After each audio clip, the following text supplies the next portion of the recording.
रीवा जिले के त्योंथर नगर परिषद एवं तहसील अपने कार्यों को लेकर सदैव सुर्खियों में बनी रहती है। जो मामला प्रकाश में आया है, सूत्रों से मिली जानकारी के अनुसार रीवा जिला मुख्यालय से लगभग 80 किलोमीटर की दूरी पर त्योंथर तहसील एवं नगर परिषद का कार्यालय संचालित हो रहा है, जो उत्तर प्रदेश का सीमावर्ती क्षेत्रों में माना जाता है। त्योंथर तहसील मुख्यालय एवं नगर परिषद मुख्यालय से चंद कदमों की दूरी पर चिल्ड्रेन पार्क, जो रावना मैदान के नाम से भी जाना जाता रहा है, चिल्ड्रेन पार्क में ही नगर का सबसे पुराना कूप रहा है, जो आज भी मौजूद है। लेकिन त्योंथर क्षेत्र की सरकारी तालाबों एवं शासकीय जमीनों पर अवैध कब्जे हुए और अभी भी होते आ रहे हैं, जिसमें अनुविभागीय अधिकारी राजस्व त्योंथर PS त्रिपाठी एवं अजय पांडे, मुख्य नगरपालिका अधिकारी तहसीलदार राजेंद्र शुक्ल की उदासीनता के कारण ये सब संभव हो रहा है।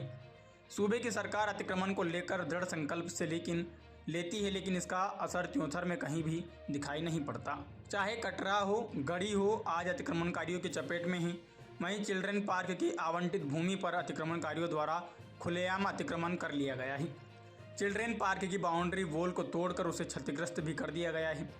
नगर परिषद त्योंथर के अंतर्गत तालाबों को भी अतिक्रमणकारियों द्वारा नहीं छोड़ा गया, जो मुख्यालय से बिल्कुल सटे हुए हैं। शासन प्रशासन द्वारा तालाबों के सौंदर्य को लेकर सौंदर्यीकरण करने का आदेश एवं धन का आवंटन किया गया।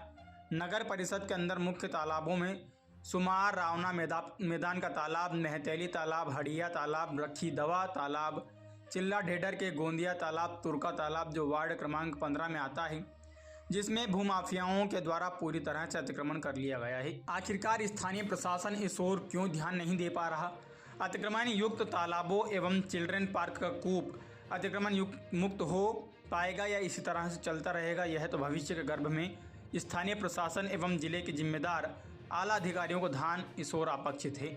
हमारे संवाददाता कमलेश शुक्ला के साथ ये स्पेशल रिपोर्ट। पालिका के अंतर्गत तमाम ऐसी चीजें हैं जहां पर सरकारी जमीन अतिक्रमण युक्त है और अतिक्रमणकारियों के द्वारा उसमें रहायशी मकान बना लिए गए हैं और नगर पालिका का ध्यान इस ओर नहीं जा रहे। संदर्भ मैंने SDM और तहसीलदार को भी अवगत कराया दूरभाष के माध्यम से, क्योंकि आप मुख्य नगर पालिका अधिकारी वो आपके कार्यक्षेत्र में सर जो ये गवर्नमेंट इंक्लूजमेंट ज़मीनें हो गई हैं, इस संदर्भ में नगर पालिका का ध्यान क्यों नहीं जा पा रहा है? जी बिल्कुल, उसके हम एक दल गठित करके उसकी जांच कराते हैं। आपके माध्यम से सूचना प्राप्त हुई है तो हम दल गठित करा के और उसकी जांच कराते हैं और जहां भी ऐसा होगा तो फिर अगली कार्रवाई जो भी होगी तो हम करेंगे। नगर पालिका के अंतर्गत सर आपके तालाब हैं, तालाबों पर अतिक्रमण है, उन तालाबों पर खेती की जा रही है और जबकि सुप्रीम कोर्ट और हाई कोर्ट का ये स्पष्ट आदेश है कि जहां पर ऐसी स्थिति है उनको तत्काल खाली कराया जाए, लेकिन नगर पालिका इस ओर ध्यान नहीं दे पा रही। तालाबों का तो बहुत बड़ा इशू है यहाँ, तो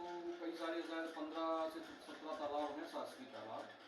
अभी हमको अमृत 2.0 के तहत एक तालाब का सौंदर्यीकरण करना था, तो हमने जितने भी तालाब यहाँ शहर के चिन्हित किए जो अच्छे प्लेस में हैं, जहाँ पर उसकी आवश्यकता है, उन सभी तालाबों में कहीं न कहीं न्यायालय की डिग्रियाँ हैं, जिसके कारण अभी हम वो उन तालाबों का प्रोजेक्ट नहीं बना पाए। जबकि हमारे यहाँ अमृत 2.0 के तहत तालाब सौंदर्यीकरण की राशि स्वीकृत है, कार्यादेश जारी, उसके बाद भी हम कार्य नहीं करा पाए। उसके लिए भी हम माननीय न्यायालय के तरफ उसमें लगाए हैं कि उसका अभिलेख प्राप्त करने के लिए, जैसे ही अभिलेख प्राप्त होता तो उसमें हम अग्रिम कार्रवाई करेंगे। तो तालाबों में यहाँ जरूर प्राइवेट व्यक्तियों द्वारा कैसे अतिक्रमण वो डिग्री करवा ली गई, क्या करवा लिया गया, उसके संबंध में कार्रवाई चालू है। जैसे ही होगा तो हमें उनके सौंदर्यीकरण का कार्य किया जाएगा। क्या सर जिन लोगों को के द्वारा नगर पालिका की जमीनों को इंक्लोजमेंट किया गया उन्हें नोटिस वगैरह जारी किया गया है अब तक कि नहीं जारी हो पाई? नहीं, तालाबों में नहीं, तालाबों के अलावा सर भी जहाँ पर भी नगर पालिका की अपनी खुद की जमीनें हैं जो अतिक्रमण युक्त हो गई हैं। निकाय की तो जमीनें अब नहीं हैं, रेवन्यू में सभी भी जमीनें हैं, पर जहाँ भी जैसा मामला आता है अब बैंकों द्वारा सूचित किया जाता है कि यहाँ पर अतिक्रमण किया जा रहा है तो वहाँ नोटिस जारी करके और अग्रिम कार्रवाई की जाती है।